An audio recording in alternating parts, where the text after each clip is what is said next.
कल में एक कथा अधूरी रह गई थी, सुनाई नहीं पाया। हमारे रामानुजाचार्य जी महाराज आए, उन्होंने आकर के देखा यहाँ के उड़िया लोग, पंडा पुजारी लोग अपने भाव से सेवा कर रहे हैं, कोई विधि विधान तो है नहीं। तो रामानुजाचार्य जी ने सारे पंडा पुजारियों को बाहर कर दिया, अपने शिष्यों को भीतर ले आए। बोले कि अब विधि विधान से पूजा होगी जगन्नाथ जी की। पंडा पुजारी सब रोने लगे, बोले हमने क्या अपराध किया? बोले आप लोग शुद्धता पवित्रता आदि का ध्यान रखते तो हो, लेकिन उतना नहीं रखते जितना रखना चाहिए। ये जगन्नाथ जी हैं, साक्षात भगवान हैं।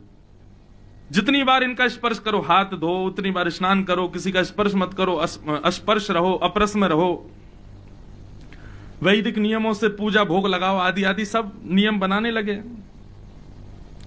सब नियमों को सुनकर के पंडा पुजारी बोले हमसे तो हो नहीं पाएगा। तो रामानुजाचार्य जी बोले आप लोग बाहर रहो, हम करते हैं सेवा। अब रामानुजाचार्य जी के हजारों शिष्य लगे सेवा में, भोग बना रहे हैं। अब तो बिल्कुल वैदिक रीति से ठाकुर जी इतने बजे जगेंगे, इतने बजे सोएंगे, इतने बजे प्रसाद पाएंगे, इतने बजे आरती होगी, सब क्रम से होने लगा। अभी कोई क्रम नहीं है। अभी आप पूछो जगन्नाथ जी रात में कितने बजे सोते हैं? 11-12 बजे, कभी 1 भी बज जाता है। ठाकुर जी की इच्छा, जब मन करे तब सो जाते हैं। उठते कितने बजे, कोई समय निर्धारित नहीं। प्रसाद कितने बजे पाते हैं, कोई समय निर्धारित नहीं। सब आनंद मंगल चलता है जगन्नाथ जी का। रामानुजाचार्य जी ने पूरी नियम पद्धति अपना बना दी मंदिर में। अब नियम पद्धति तो बन गई, लेकिन पंडा पुजारी बाहर रो में, हे प्राणनाथ, हे जगन्नाथ, हे नीलाद्रीनाथ, हम कहां जाएं, हम तो आपके बगैर रह ही नहीं पा रहे। तो श्री जगन्नाथ जी का जो विग्रह है वो धीरे धीरे शुष्क होने लगा, पतले हो गए जगन्नाथ जी। क्यों? बोले विरह हो रहा था जगन्नाथ जी को अपने पुजारियों का। तो रामानुजाचार्य जी अपने किसी शिष्य बोले कि जगन्नाथ महाप्रभु का ऐसा क्यों लग रहा है कि जो यौवन है, जो श्री विग्रह है, वो पतला सा होता जा रहा है। तो आचार्य ने जाकर के प्रार्थना करी, भगवान कोई हमारी सेवा में कोई त्रुटि, भोग प्रसाद सब आपको जैसे आप पाते हैं वैसे पधराया जा रहा है। जगन्नाथ जी कुछ नहीं बोले। आचार्य रामानुजाचार्य जी बोले भगवान क्या पीड़ा है, मुझे बताइए ना। बोले हमको हमारे उड़िया सब पंडा पुजारियों की याद आ रही है। रामानुजाचार्य जी बोले हम इतने विधि विधान नियमों से आपकी सेवा कर रहे हैं, और वही विधि विधान है जो सब आपने वर्णित किए हैं, ब्रह्मा जी ने वर्णित किए हैं शास्त्रों में। हम उस पद्धति से आपकी सेवा कर रहे हैं, आपको रुचिकर नहीं लग रहा? जैसी वैकुंठ में सेवा होती है वैसी सेवा कर रहे हैं आपको इसमें दिक्कत हो रही है? ठाकुर जी बोले वैकुंठ की सेवा स्वीकार करने के लिए हम बैठे ना वैकुंठ में। हम जगन्नाथपुरी में तो यहाँ के प्रेमी भक्तों की सेवा स्वीकार करने आए हैं। रामानुजाचार्य जी कुछ भी कहना, पर ये हमारे उड़िया पंडा पुजारी जब ये मटक मटक करके हरि बोल करके नाचते हैं ना मेरे आगे, मुझे बड़ा सुख लगता है।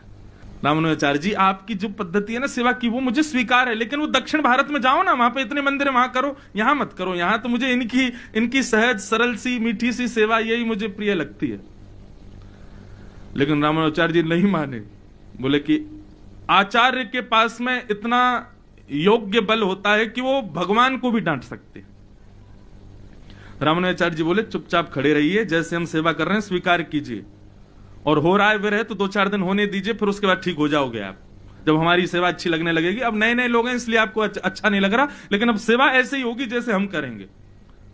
बेचारे जगन्नाथ भगवान खड़े हो गए, कोई बात नहीं, क्या करें। अब तो महाराज भोजन पानी तो छोड़ ही रखा था ठाकुर जी ने, अब रात में नींद भी नहीं आती। नींद क्यों नहीं आ रही? बाहर द्वार पर जो यहाँ के सब पंडा पुजारी वो रो रहे हैं, वो बाहर के स्तंभ से लिपट लिपट करके जगन्नाथ जी को याद कर रहे हैं। पतित पावन भगवान को देख करके अश्रुधार बहा रहे हैं।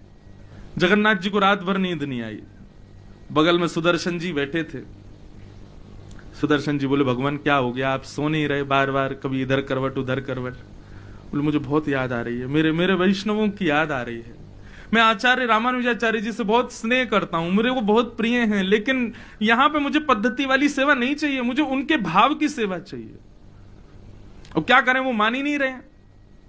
इतने में गरुण जी आए, बोले आज्ञा करें भगवान। बोले काम करो, रामानुजाचार्य जी और उनके सब भक्त सो रहे हैं। बोले हाँ, तुम सोते हुए ऐसे उनको उठा के अपने पंखों पे विराजमान करो कि उनको पता नहीं चले, और उड़ा के उनको दक्षिण भारत ही छोड़ आओ। तो सोते हुए रामानुजाचार्य जी और सब वैष्णवों को श्री गरुड़ जी महाराज सोते हुए अपने कंधे पर धीरे धीरे लेटा दिया, किसी को पता ही नहीं चला। और गरुड़ जी उड़े सीधे रंगनाथ श्रीरंगम के लिए। और श्रीरंगम में जाकर के धीरे से उतरे और वहां जाके सब वैष्णवों को सुला दिया। गरुण जी आ गए, वापस आके द्वार खोल दिए, सारे पंडा पुजारी पर भीतर लगे, महाराज हरि हरि बोलो, हरि हरि बोलो लेके महाराज दाल भात लेके पहुंच गए भीतर। अब यहां रामानुजाचार्य जी सुबह ब्रह्म मुहूर्त में उठे और जैसे ही नेत्र खोले सबने देखे यहां तो द्वार बदल गए, छत बदल गई, सब बदल गए। बोले कहां हैं भैया, कहां आ गए हम लोग, ये जगन्नाथपुरी तो नहीं है। तब सबने बाहर निकल के देखा तो वो तो श्रीरंगम था, दक्षिण भारत। तुरंत जाकर के रामानुजाचार्य जी से सबने कहा, बोले भैया हम लोग वापस श्रीरंगम ही आ गए।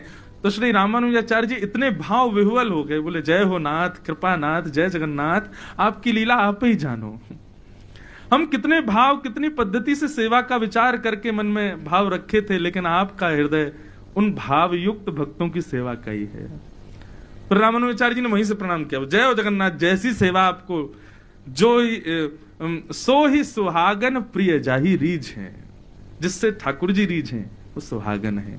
तो यहाँ के जितने हमारे उड़िया भक्त हैं, यहाँ के पंडा पुजारी, ये सब सहचरियां सखियां हैं ठाकुर जी के, बड़े बड़े सौभाग्यशाली हैं।